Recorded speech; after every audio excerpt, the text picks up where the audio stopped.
LinkedIn presents.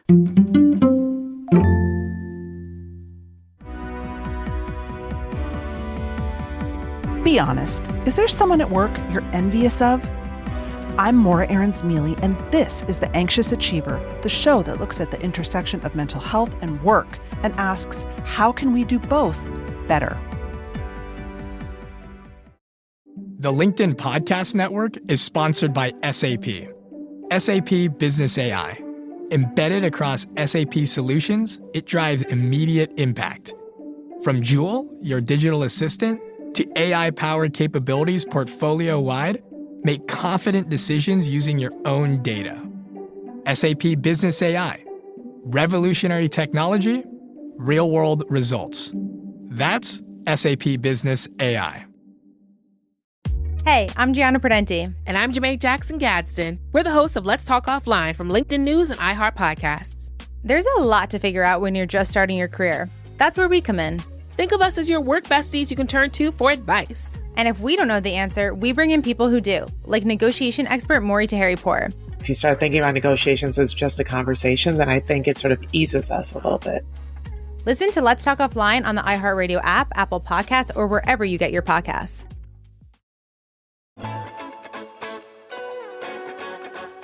I don't think you can truly understand a lot of what's behind our professional anxieties and our motivation and drive without considering the little jealous monster that lies inside most of us. I don't know about you, but I really work hard not to be envious most days. Envy is something that can be pretty toxic in both our personal and professional lives, right? It can lead us to be stuck in rumination, the what ifs, to have recurring negative thoughts about ourselves that make us feel worse, to get stuck in, if only I was more like so-and-so, I wouldn't feel this way. Not only is envy not great for your own personal emotions, it can seriously change the dynamic on a team or among coworkers.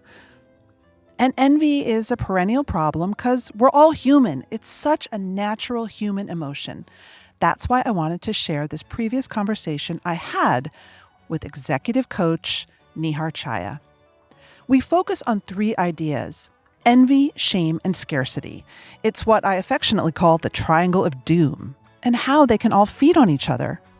Perhaps unsurprisingly, when we let these feelings take over, it can be detrimental to our effectiveness at work and our mental health. Which is why I wanted to talk to Chhaya about envy and how we can change our mindset around it. He's the founder and president of PartnerExec, and we talked about how to recognize and combat envy at work. I start by asking Nihar what he thinks, high level, about how envy affects leadership, for better or for worse. Envy, to start off with, seems to be something that people don't like to admit they feel. And I'm a firm believer that it's kind of part of our human condition. And why wouldn't it be? We are social animals. We are even more so aware of what is going on in other people's lives these days and their careers through social media. And it's very difficult to even know where you stand, or, are you actually going after enough goals in your career or your life without kind of anchoring yourself to what other people are doing. And so that the byproduct, I think, of learning what other people are up to and gauging yourself is sometimes the feeling of, wow, I wish I, was having the same things they had, or I wish I, wasn't behind them. When you're coaching people, how long does it take them to admit that they're feeling envious?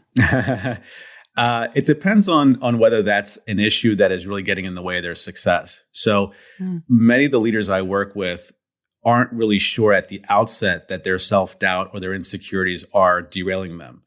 I think that many of them will start off thinking, I just need my team to perform better. I need to figure out how to get all these things done with less time in the day. They don't often realize until we kind of unpack their personality or their tendencies or their habits, that in fact they might be distracted by what other people are up to. They might be choosing to work and operate in a way that doesn't feel authentic to them, but because they feel they should be doing it because that's what other people did to get promoted, for instance. Or maybe I'm, as a leader, I might start treating my team the way that I was treated by a boss. And all those kinds of expectations or, perspectives on what good is can get them to really feel like, I need to be doing something that I'm not doing. And that's when envy, I think, starts popping up.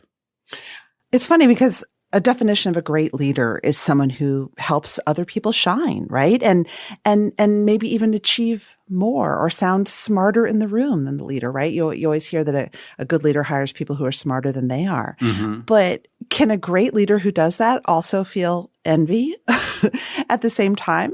Oh, absolutely. And I'll give you an example. I wrote another article in Harvard Business Review called "What to Do If Your Employee Outshines You."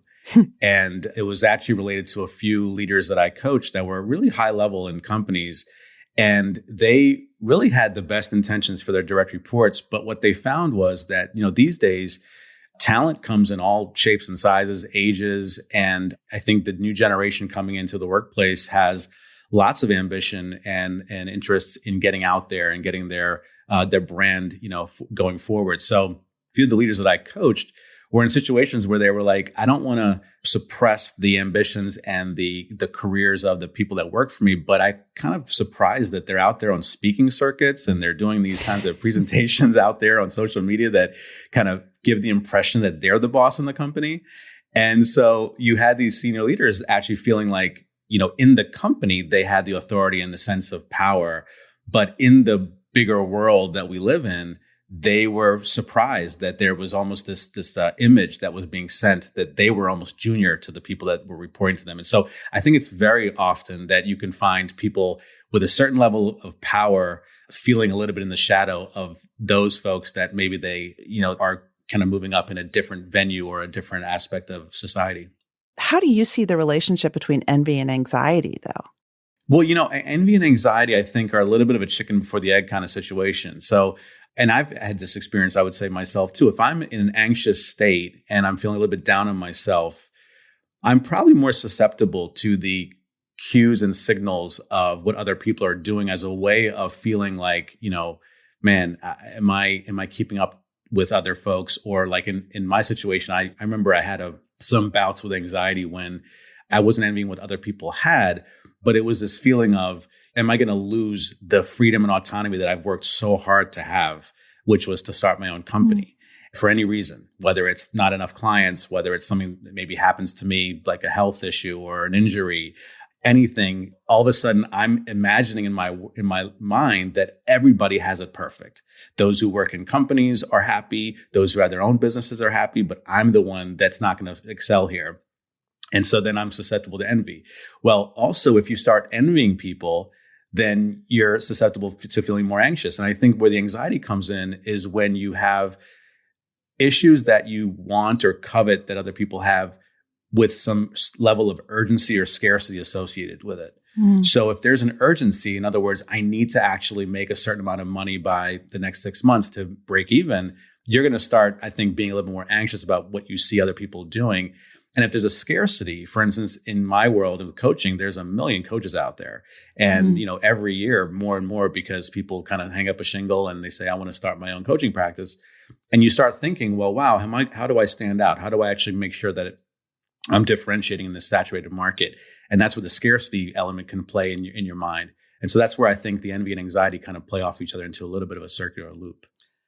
Wow. Okay. So you just hit on something that I really want to focus on in this episode with you. It's a topic I think about a lot. And I think there are 3 words that I want to tease out from what you just said. The first is definitely envy. Mm-hmm. The second is anxiety. And the third is scarcity, because it can interplay in this horrible triangle, spiral of doom triangle that I think a lot of us, especially during these times, and especially in a social media world, when you sort of eat what you kill, whether you're a sole proprietor, whether you're a small business owner, whether you are a brand, I find it difficult sometimes to get my head out of the place of, oh my gosh, that person got that contract, so I won't get it, which is scarcity. Mm-hmm. That person is doing so much better and has 85 TED Talks. And God, why are they so much better than me, which is envy. And I'm going to lose all my money and have to move back in with my parents, which is anxiety. Mm-hmm. I hope listeners are not nodding their heads thinking that's me, but I have a feeling some might be. Yep. I want you to talk us through your own relationship with anxiety and how you've been working through it as someone who was always high achieving, worked in corporate, and then decided to hang out your shingle many years ago. I've probably always had a little bit of low-level anxiety in my life. In some ways, I look back and realize that it might have been a good contributor to where I've come in my career. But of course, it's unpleasant.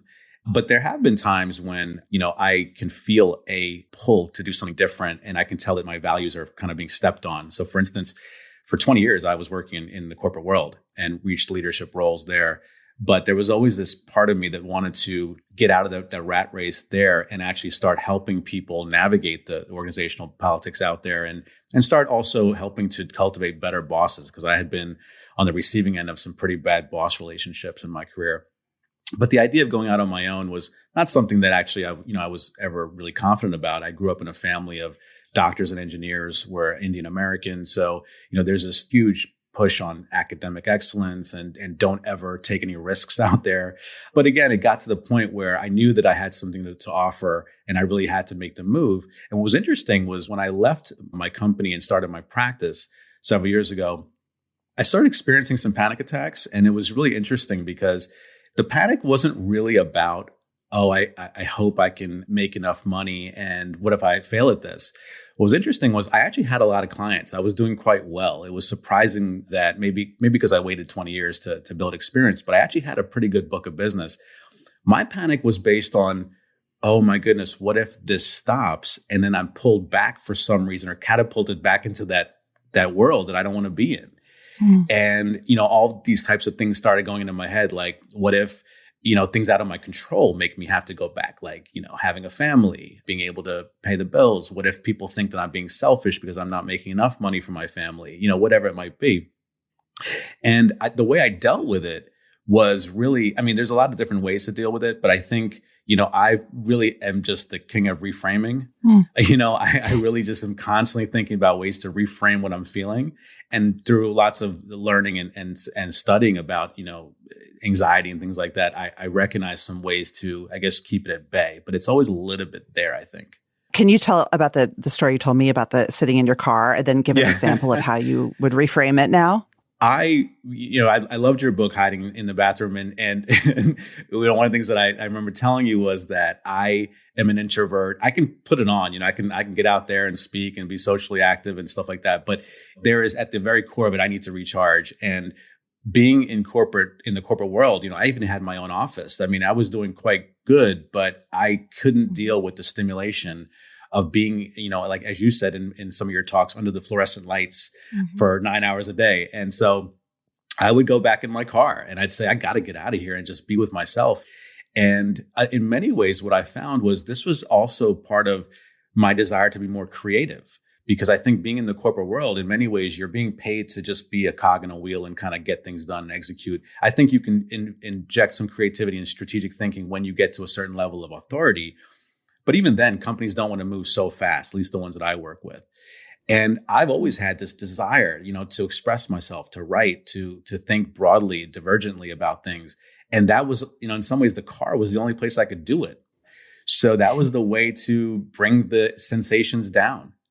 One of the things that's really hard, and you touched on it, is that when you're an anxious person and you want to run your own business and be your own boss and be creative, and you actually make a go of it, right? Which you did. How do you balance the fear of, oh, is this all too good to be true? It's going to end tomorrow, with, stopping to enjoy for a minute what you've built? I think we probably can agree that there never really seems to be a perfect endpoint, and I think that's the biggest problem with envy, is that it never really ends. And it depends on what your triggers are, because some people might envy more money. I've never really been somebody that envies the money. For me, it's always about security. It's always about the autonomy. I want to be able to keep having control over my time and my life. But what I envy more is than money, I think, is the ability to feel like I am contributing something without having to, apologize for it, or, that feeling of when you're in your company and you have all these great ideas and your boss kind of stifles it. and you're just thinking, wow, man, I'm making a good salary, but this is no way to live. I mean, I'm just not able to express myself. And I think when you start your own business and you go out on your own, there is an element that you have to play within the rules. You know, obviously I coach corporate executives, so I still play by the rules with my corporate clients. But I think there is an element of enjoying the fact that you built something. So I'll give you an example. Like I have, just last week, I got rejected from a client that I had my heart set on coaching. And I think 4 or 5 years ago, that really would have disturbed me for many reasons. One, just because I would take it personally. And number two, I'd probably be like, well, how am I going to get the money that I was hoping to get in that client deal? Scarcity coming. Exactly. Now, having built enough of a, I guess, track record and really believing that I have contributed something of value to enough people, I was able to at least reframe for myself, you know, something else will come around. Whether that means that in that particular company, they know me better than they did before, and so they might refer me later. Or I just have a more cultivated network that might pull on me. And what's interesting is just this week, somebody came in like kind of a bluebird, like, hey, we heard about you and we need some help from a different company, right? So the idea here is, I think, telling yourself that there are things that you've built that you can say are yours, and they're gonna save you in those times of scarcity. You just have to, I think, just believe that it's going to happen. Well, so talk us through a way that someone could reframe. Let's take that example that anyone can relate to. They chose someone else. They didn't choose me. I know the person they chose. Yes. Ugh, I hate that person right now. I am a failure. Yeah. How do you reframe those feelings? Well, so I'm going to use a model that actually I came across, I think, kind of accidentally, but he happens to be a professor at Penn where I went, Martin Seligman, and he talks about emotional resilience and learned optimism. And he talks about the 3 Ps, which is personalization, pervasiveness, and permanence. And the idea here is to question whether the feeling that you have of being down or being behind is it personal? In other words, is it just happening to you? Is it completely related only to you that you failed, or could there other be factors? Is it pervasive? In other words, does it cover every aspect of your life, or is it just one deal, or even just one aspect of your being? In other words, your job and your coaching is only one part of it. And permanence, is this going to be forever? Are you literally going to be losing out every coaching thing forever? And obviously it's hard. I mean, when you're really in that deep anxious state, you can say to yourself, yeah, all 3 of those things don't make any sense to me. I'm still feeling terrible. But I think the more you try to break it down and challenge those thoughts and beliefs, I think it gets better. You know, research shows that our envy dissipates about things after they've already happened. For instance, if you are looking at your friend who got the coaching engagement, you're feeling so down your luck and you're comparing yourself, most likely after about 2 or 3 weeks, you'll have forgotten about it.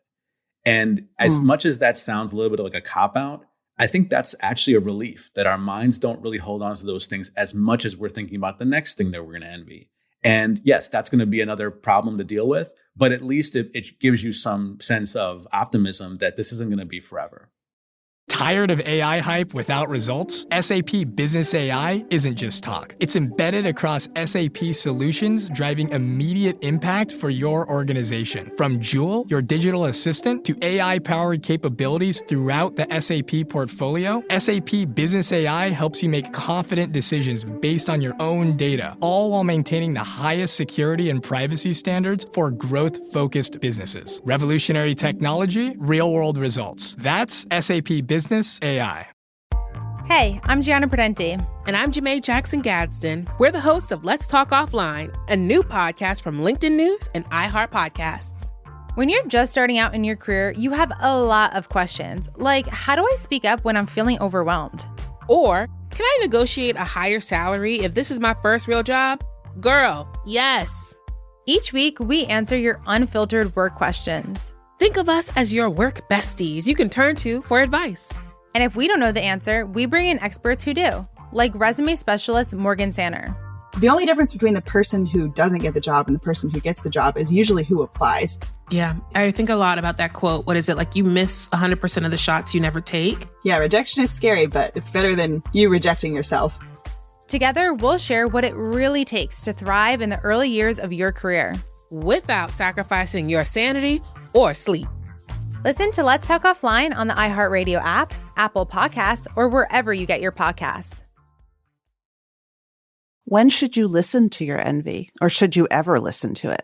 I actually believe you should. And the reason why is because envy oftentimes will signal something that you deeply value. I'll give you an example. So when I was a kid, my mom subscribed to Reader's Digest, and they had this section where you submit jokes. And I was like 8 years old, and I'm like, I really want to get published in Reader's Digest because then they'll be really proud of me, and they'll say my name in that magazine. And I tried to construct jokes. I'm like 8 years old trying to really build a joke. I have no idea how to do it. Of course, I sent it in and I didn't get anything. Well, what happened was my parents started telling me, they're like, you seem to enjoy writing. You should write more. And, around that same year, the movie Gandhi came out in 1982. And I was really deeply moved by this movie. And I started writing an essay about it. And my dad was like, you know what, this is really good. Let's submit it to India Abroad, which is like the newspaper for the Indian diaspora around the world. And it got published. I was 8 years old. My parents still have it. And, what I say about that is only to say that years later, I never pursued writing as a career, never. In fact, I got really, sometimes bad grades on writing in college because you know how they do. They'll tell you, well, this isn't good. You're going to get a C or a B on it. And you're thinking, well, it was my best work. But, again, they're trying to fit you in a hole. Well, years later, after I was already a coach, when I started seeing people getting published in things like Harvard Business Review and Forbes and those kinds of outlets, there was a pang of envy, wow, I know that I can write. How come I can't get in there? And what it told me was that, hey, you actually need to start pursuing this because it's always been a part of you and something that you value, you really enjoy and you love, and you might even be good at it. Yeah. So that I think when you start envying something, as long as you can keep it within reason and not necessarily judge the other person too harshly, they can actually teach you something about what you really want in life. I think in our social media world, there are sort of daily hits of envy, sort of paper cuts of envy, FOMO that we all feel a million times a day that are very different than the kind of more profound situation that we might be talking to where you see someone achieving something that you deeply feel wounded that you don't have. But let's talk a little bit about the world of FOMO and social media and brand, because it's something you touched on earlier. It's super relevant, I think, for anybody trying to make a living on their own, right? Absolutely. You and I both are always going to see people in our field getting published more, having bigger stages, whatever. What have you learned over the years about managing that sort of, I'm going to call it jealousy and FOMO. I think envy might even be too strong a word. And how do you go about your day so that you don't see it? Or how would you tell a client to? Yeah, I think it's a great question. And certainly something that I would say can become a little bit of a never-ending problem if you don't manage it. Part of it is can you take a sabbatical from that? I was talking to a friend of mine who said that she finally decided to simply just unfollow half of her network because it wasn't even their fault. It was just because it kept popping up. And she was like, I can't even get on my day because I keep seeing what other people are doing. So that's one thing. If that's a trigger for you, I think it's important. So I was reflecting on FOMO also where, there's a lot of times there's these superlative groups like the best, you see if you go in a city, they'll say top doctors in Dallas or something like that. Well, in coaching, they'll have things like the top 50, coaches or some, gurus group and things like that. These companies do that because it helps them market, right? But of course, when you see people on that, you're thinking, wow, they really must be amazing at what they do. And I couldn't be on that list.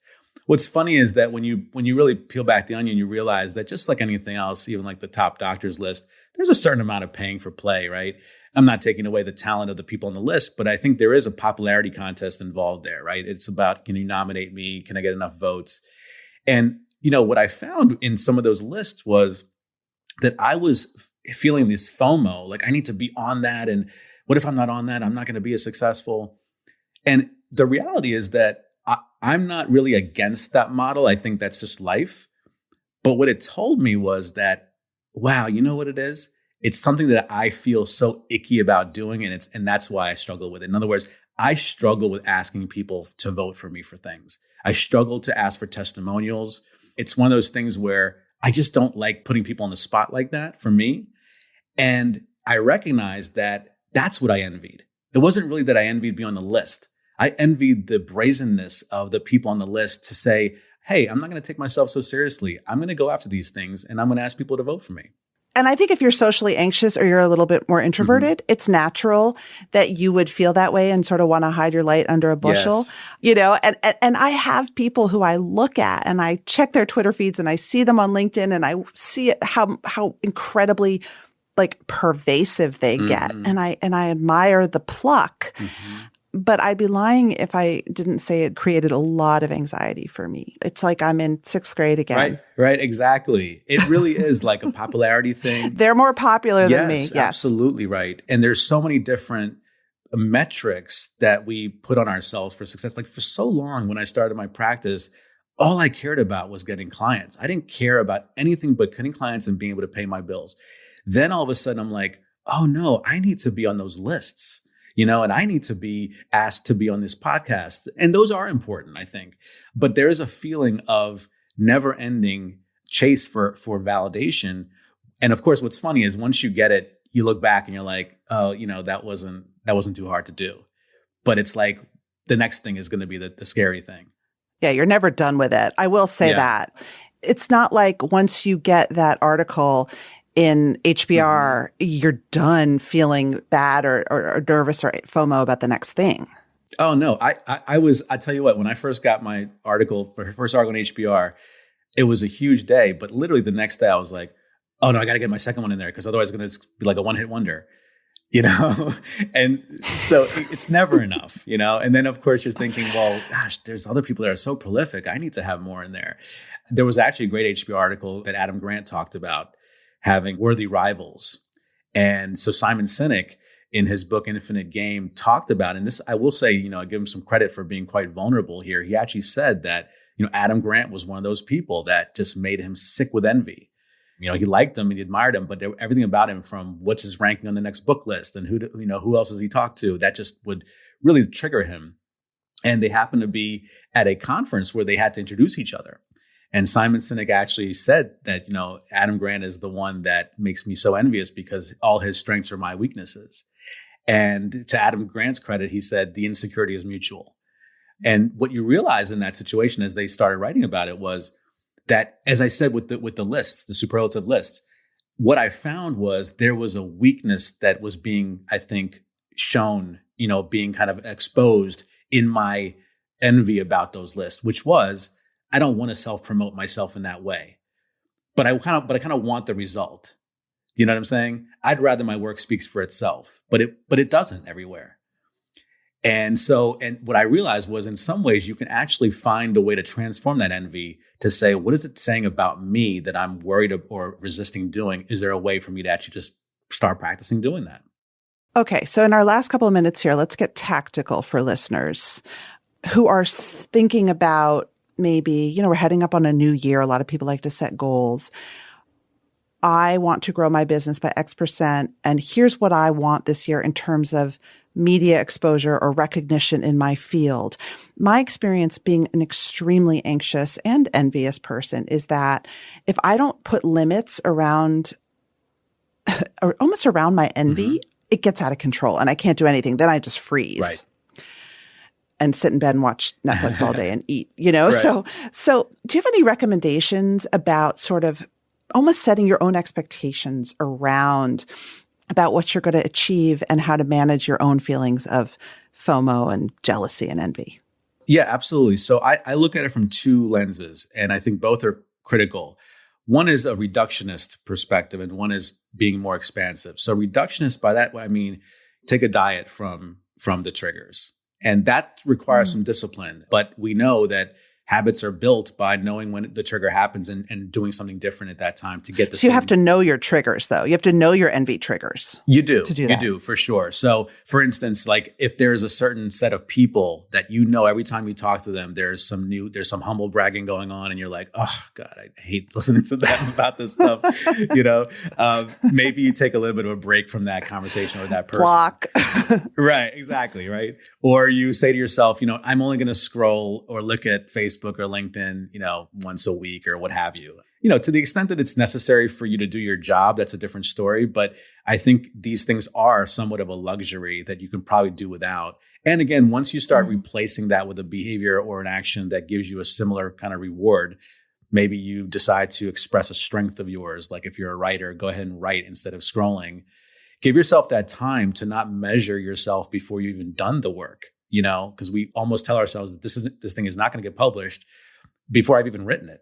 Okay, I need to have an Oprah moment because I want to repeat that. Give yourself the time to not measure it before you've done the work, or don't edit yourself and doubt yourself before you've created the work. Exactly. I love that. Exactly.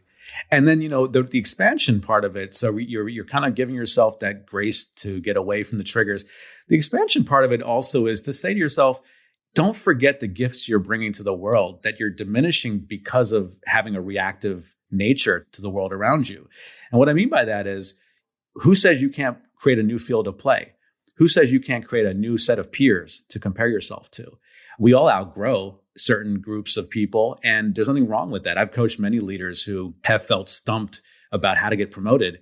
And they're like, there's nothing I can do. They're just not going to move me up, or there's not enough roles ahead of me. Well, you're just going to go into more depression thinking that there's nothing you can do. Why don't you start at least spending time with other networks of people that do the things you enjoy? And what you'll find, and I've seen this with many leaders I've coached, that just doing that enables their new network to call on them for a new job or a new role or a new leadership opportunity that wouldn't have come if they just kind of sat still where they are. And I would also say that, in the next year, also do a little bit of an inventory of your own internalized expectations. Are you doing things because you feel like you should be doing it? A lot of times we'll get envious about people that are doing the things that we feel like we should do, but we don't really want to do. I've coached a lot of leaders who are thinking that they need to be a CEO, but don't really want to have the job. They just feel like weird if they said they didn't want the job, but they don't really want it. And so they spend a lot of time envying that person in that role that really, if they got it, they'd be miserable. So are there internalized expectations that you're playing into right now that you can let go of and instead spend your time on honoring the deeper values that, for instance, maybe even make a list of the 2 or 3 things that you want to achieve, whether it's writing an article or getting on a podcast or something like that. And don't worry about anything until you get that before you start looking at what other people have. That's it for this episode of The Anxious Achiever. The show is produced and edited by Mary Dew with production support and sound engineering by Nick Krinko. If you like what you heard, head to your favorite podcast app. Leave us a review. It really matters, and we appreciate the time and effort it takes. And if you don't subscribe or follow the show already, now's the time. And let us know what you'd like to hear more of. I get some of my best ideas from my listeners, so find me on LinkedIn, send me a message. You can find my weekly newsletter there as well. A big thanks to LinkedIn and all the listeners out there and our guests in the Anxious Achiever world. Until next time.